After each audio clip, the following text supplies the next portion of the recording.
Friends, അസ്സലാമു അലൈക്കും. Welcome back to our channel. ഞാൻ ഇന്നിവിടെ കാണിക്കുന്നത് ഗാർലിക് ഫ്രൈഡ് റൈസാണ്. സിമ്പിളായിട്ട് എങ്ങനെ ചെയ്യാമെന്ന് കാണാം.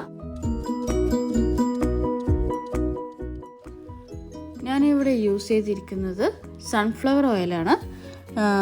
സൺഫ്ലവർ ഓയിൽ, ഒലീവ് ഓയിലൊക്കെ യൂസ് ചെയ്യാം. വെളിച്ചെണ്ണ യൂസ് ചെയ്യാൻ പാടില്ല കേട്ടോ, അപ്പോൾ ടേസ്റ്റ് മാറും. ഇനി അതിലേക്ക് ഒരു 5 അല്ലി വെളുത്തുള്ളി നീളത്തിൽ അരിഞ്ഞത് ഒന്ന് വഴറ്റിയെടുക്കുക. അതിലേക്ക് എരിവിന് വേണ്ടി പച്ചമുളക് ചെറുതായി അരിഞ്ഞതും ചേർക്കാം. അതിൻ്റെ ക്വാണ്ടിറ്റി നിങ്ങളുടെ ഇഷ്ടത്തിനനുസരിച്ചുള്ളതാണ് കേട്ടോ. ഇനി അതിലേക്ക് സ്പ്രിംഗ് ഓണിയൻ്റെ വൈറ്റ് വാട്ടർ കേട്ടോ, അത് നന്നായി ചേർത്ത് ഇളക്കി കൊടുക്കുക.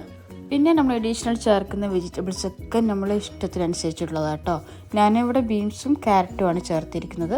ഇത് നിർബന്ധമില്ല, നിങ്ങളുടെ ഇഷ്ടത്തിനനുസരിച്ചിട്ട് എന്ത് വേണമെങ്കിൽ ചേർക്കാം. പിന്നെ നമുക്കിതിലേക്ക് ചേർക്കാവുന്ന സാധനമാണ് മുട്ട.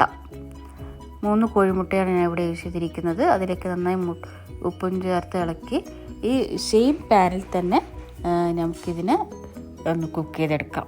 സെപ്പറേറ്റ് വേണമെങ്കിൽ ചെയ്യാം കേട്ടോ. പാത്രം കയ്യിൽ ലാഭിക്കാൻ വേണ്ടിയിട്ടാണ് ഇങ്ങനെ ചെയ്യുന്നത് കേട്ടോ. ഇതൊക്കെ ഒരുവിധം കുക്കായി നല്ല സെറ്റായതിനു ശേഷം നമുക്കിതിൽ ചേർക്കാവുന്ന ഐറ്റമാണ് കുക്ക് ചെയ്ത റൈസ് ബസ്മതി റൈസാണ് ആഡ് ചെയ്തിരിക്കുന്നത്. റെഡി ആയിട്ടുള്ള റൈസ് ഉണ്ടെങ്കിൽ വളരെ പെട്ടെന്ന് ഫ്രൈഡ് റൈസ് റെഡിയാക്കാം കേട്ടോ.